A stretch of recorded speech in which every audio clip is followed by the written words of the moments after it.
Halo Sobat Film, terima kasih telah klik video ini. Pada video kali ini, aku akan menceritakan kepada kalian sebuah film yang berjudul The Last House on the Left yang tayang pada tahun 2009. Film ini bercerita tentang sepasang orang tua yang melakukan balas dendam pada kelompok kriminal yang mencelakai dan mengenak-enak anak gadisnya. Tanpa berlama-lama lagi, mari kita langsung mulai saja ceritanya. Selamat mendengarkan. Film ini dibuka dengan dua orang polisi yang sedang mengendarai mobil dengan tujuan untuk membawa seorang tahanan ke penjara. Tahanan ini bernama Crook. Beberapa detik setelahnya, mobil lain dari sisi kanan melaju cepat dan menabrak mobil mereka beserta kedua polisi dan Crook hingga mengalami kecelakaan. Diketahui, mereka telah ditabrak oleh Sadie dan Francis yang ternyata adalah teman satu geng Crook. Sadie sendiri adalah seorang perempuan berambut hitam yang merupakan kekasih dari Crook, sedangkan Francis adalah adik dari Crook. Mengetahui dirinya sudah bebas, Crook pun segera keluar dari mobil dan menghabisi polisi yang masih selamat, dan kemudian film ini pun dimulai. Adegan selanjutnya memperlihatkan seorang gadis yang bernama Mary baru saja selesai dari latihan berenang, ditemani oleh ibunya yang bernama Emma. Adegan kemudian berpindah lagi ke seorang dokter yang sedang merawat pasien dengan cedera di kakinya. Dokter ini bernama John yang juga merupakan ayah dari Mary dan suami dari Emma. Ternyata John dijemput oleh Emma dan Mary yang baru saja pulang dari kolam berenang. Selanjutnya, John, Emma, dan Mary pun mengendarai mobil dan terlihat pergi ke suatu tempat. Di sini, kita melihat kalau John sepertinya begitu lelah sehingga tertidur di belakang mobil. Ternyata, keluarga ini sedang berlibur bersama-sama ke sebuah rumah singgah yang terletak di tepi kota. Mereka pun akhirnya sampai di rumah singgah itu. Di sini, John dan Emma sedikit membahas tentang Dan, adik Emma yang sempat memakai rumah singgah ini seminggu yang lalu. Emma mengatakan pada John untuk tidak terlalu khawatir karena adiknya tidur di ruang tamu yang jaraknya hanya beberapa meter dari rumah utama. Adegan selanjutnya memperlihatkan Mary yang sedang bosan pergi ke danau yang letaknya memang tidak jauh dari rumah mereka. Di sini, Mary menemukan speedboat yang ada di dalam sebuah gubuk kecil di sisi danau. Mary pun segera membuka pakaian dan berenang. Sepertinya Mary sedang mencoba berlatih berenang lagi di danau ini. Setelah itu, Mary meminta izin kepada ayah dan ibunya untuk menemui temannya yang bernama Paige. Mary pun pergi membawa mobil, uang, serta kalung berwarna emas yang Mary kalungkan di lehernya.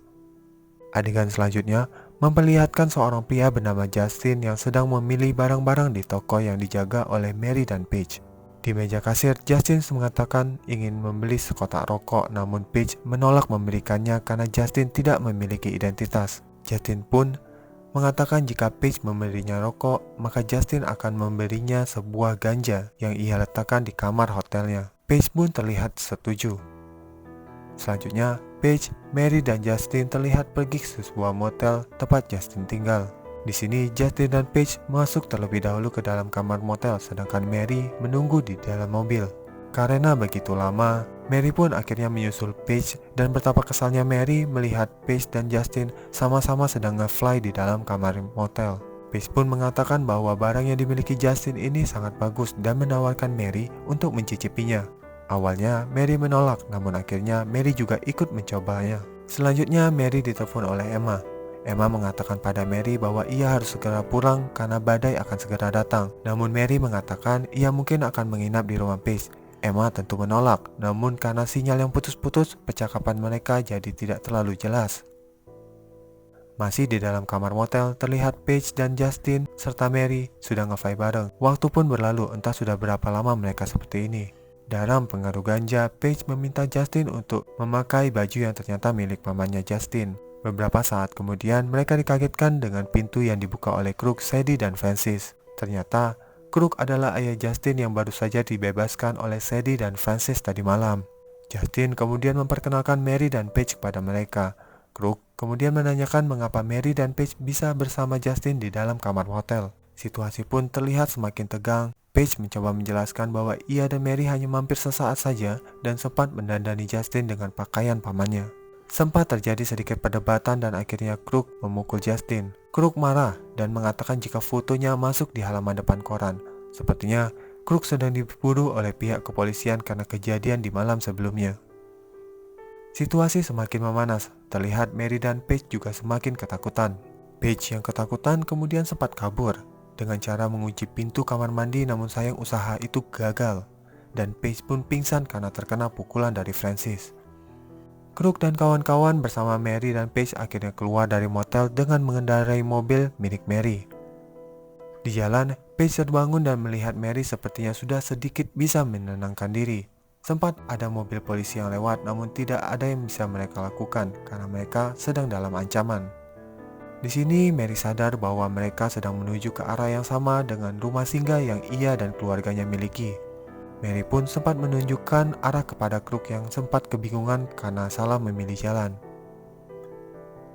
Sampai di sini Mary sempat dipuji oleh kelompok penjahat ini. Ketika dirasa cukup lengah, Mary tiba-tiba melakukan serangan pada Sadie dengan menggunakan alat pematik rokok dari mobilnya. Situasi pun kembali kacau. Usaha Mary untuk kabur dari mobil gagal dan Crook yang tidak konsen menjatuhkan mobil mereka ke dalam jurang. Crook dan kawan-kawan pun kesal karena mereka mengalami kecelakaan ini. Mereka kemudian memukuli Paige dan Mary. Pada saat ini, Paige sempat melarikan diri. Paige lari hingga ke tepi hutan di mana saat itu sedang ada pembangunan. Sayangnya, beberapa saat kemudian Sadie datang dan menangkap Paige. Pergulatan antara Paige dan Sadie pun terjadi, namun tiba-tiba Francis muncul dan membuat Paige kembali tidak sadarkan diri. Adegan kemudian berpindah ke lokasi kecelakaan. Di sini Crook terlihat sedang mengawasi gerak-gerik Mary. Dari kejauhan, Mary melihat Paige yang dibawa kembali oleh Sadie dan Francis. Seakan belum puas, Crook menawarkan pada Justin untuk memilih antara Mary atau Paige. Aku rasa aku tidak perlu menjelaskan apa yang ia tawarkan. Pastilah pemikiran liar kalian sudah mengerti hal ini. Justin menolak dan Crook pun memaksa Justin. Tangan Justin dipaksa untuk memegang Mary, namun Justin menolak dan hal itu membuat Crook sangat kesal. Crook kemudian semakin menjadi kesal saat Paige berteriak, "Kau menyedihkan," padanya. Crook kemudian menghampiri Paige, mengambil pisau lalu kemudian melenyapkan Paige. Mary pun menangis, namun tidak ada yang ia bisa lakukan dengan keadaan itu. Seakan belum selesai, Crook pun kemudian melakukan hal keji pada Mary. Crook melakukan adegan enak-enak kepada si Mary di depan Justin dan kelompok kriminalnya. Crook sempat melepaskan kalung yang tadinya digunakan oleh Mary. Kalung itu pun dipungut oleh Justin dan disimpan olehnya. Setelah selesai, Mary pun berdiri dengan perasaan dan hati yang kacau balau. Perlahan-lahan namun pasti, Mary kemudian tiba-tiba berlari sehingga membuat Crook dan kawan-kawan sangat terkejut. Mereka pun segera mengejar Mary. Mary berlari dan langsung berenang ke danau yang ia lihat di depan matanya. Di tepi danau, Crook melepaskan beberapa tembakan yang berhasil dihindari oleh Mary. Namun sayang, tembakan terakhir tepat mengenai pundaknya Mary. Crook dan kawan-kawan mengira Mary sudah tertembak dan tamat.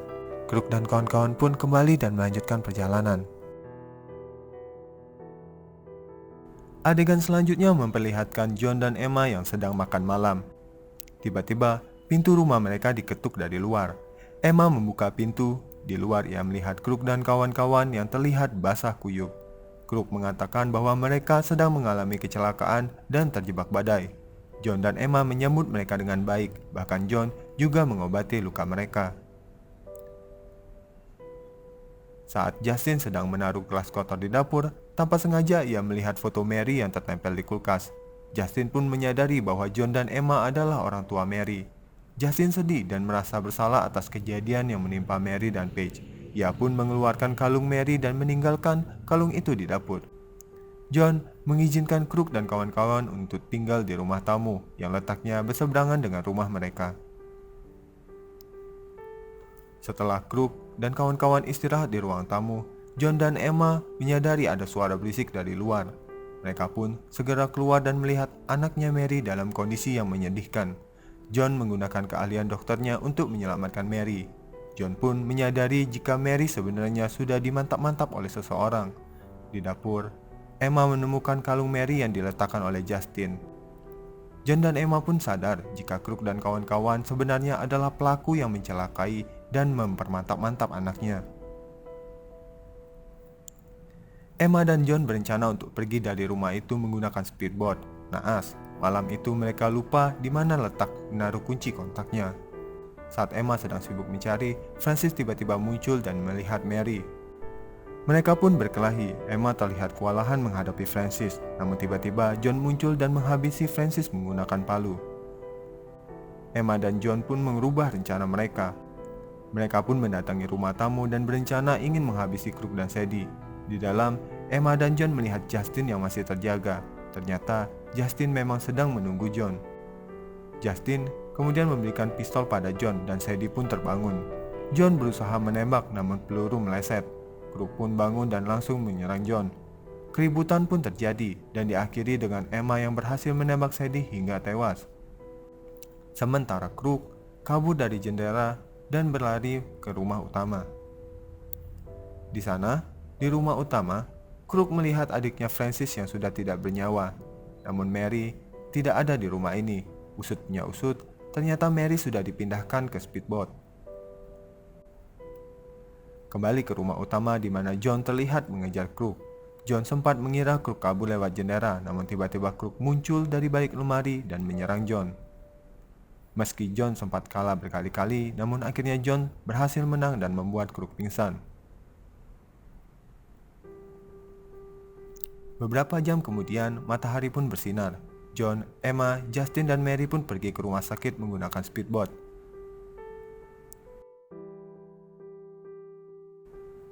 Siang pun tiba. Di adegan selanjutnya kita bisa melihat Kruk yang baru saja tersadar sedang melihat John. Ternyata John memberikan Kruk obat agar Kruk tidak bisa menggerakkan tubuhnya. Selanjutnya, John menghidupkan microwave dan menaruh kepala Kruk di dalamnya. Kruk merasa sangat kesakitan, dan sesaat kemudian kepala Kruk meledak dan film pun selesai. Nah sahabat film, itulah tadi cerita dari film The Last House on the Left. Meski bukan film horor, namun kengerian dalam film ini cukup untuk membuat kita merinding.